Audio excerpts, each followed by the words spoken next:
الدولة ويدو اللي بعدين قلت ترسمها قلت السومال اللي بعد واحد شيء قلت لك كشان تشون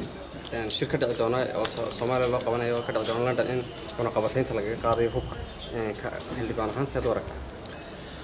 وحنوارك هرت هوبك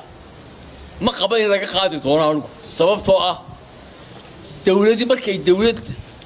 إسهايستا ودر كذا وضع حكومتها أو بينها دقل إذا ما دي قرميسي أي هو سيكرا دولة تضم مرضو كافردا أو قروا ولي مدحوين كحيان يوسير لا هاي أو قروا ولي بعيدا كذي قانون هايساتو أو قبائل كافردا قبل الله ده عالم كعقل بولي هاي عالم كإنه فساسو كهوبكم بحنا يا ما هذه سومالنا كبقى هوبك لسين دونه wuxuu yiri warba guutadii mid ka weyn baa la ii soo wacayaa ma ciidankii Soomaaliya ee Afrika oo dhan ugu qubada badnaa ee aan jabiyay mid ka weyn baa loo sameeyaa Soomaaliya ma ciidan bay inta dagaal ugu soo qaadan bay Soomaaliland hunguri ka gali kara koonfur taa ka baqanina hub kasta hadii la siiyo ana kala hadhi doona ay soo weeraraan mana qabo runtii aanu ma qabo dawlad hub la siiyo hub looga qaado cunaqabataynta inay meesha ka dhisan tahay lama hanin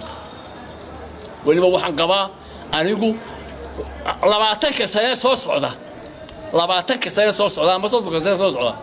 inaanay inta isu yimaadaan maqaalufo iyo karti ay inta aynu ku dhisanay in la ku dhisan karaan inaanay lahayn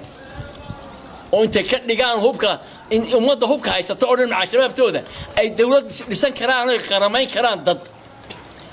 shantii bilowdan boor ma fadhinay ayaanu isu keenay gees ilaa gees Soomaaliland sidee tobankii may ee koob iyo sagaashankii ayaanu isu keenay gees iyo gees inaanu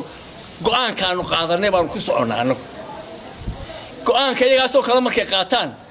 waxa ka qaan gaari doona laba dood oo dambe indhaha ka muuqda waxa dhibay yiri cidka arkay eelka kama soo jeedaan taasi waa taa انت اسكاga jawaabta xilli baan sidoo kale waxa jirta dagaal diblomaasiyadeed oo u muuqday inuu Soomaaliland ku soo qaaday madaxweynaha Soomaaliya Farmaajo wuxuu kulan la yeeshay ra'iisul wasaaraha Itoobiya wuxuu la sheegay inuu kala hadlay arrinta Soomaaliland oo uu sheegay in Soomaaliya ay ka mid tahay adigu ku soo wartay waxaan maqlaayay hadan aan Itoobiya aad ugu yaabay oo uu ku khiyaamaynayo Farmaajo ويري من نماذج الصومالية إن المقدس تاعي نوعه ويري هاي من نماذج الصومالية مركب موحو لو سيحي رئيس الوزراء إثيوبيا من نماذج الصومالية كل كشات كتيرو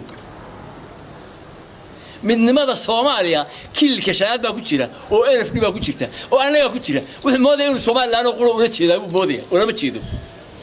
حتى أنا والله ما يضو إسكوب بيخنا أو أنا كوب بيحمرنا سبن كي نيكي سوق هذا دجال أياو أذيرا نكان وما تكيل كشات كنا ورير كودي بعدها كذا وحنو شيء يا إثيوبيا فرصتها هوريا عيا هور صعدة هذا كيف يسوي ده يدا خسارة فقط أي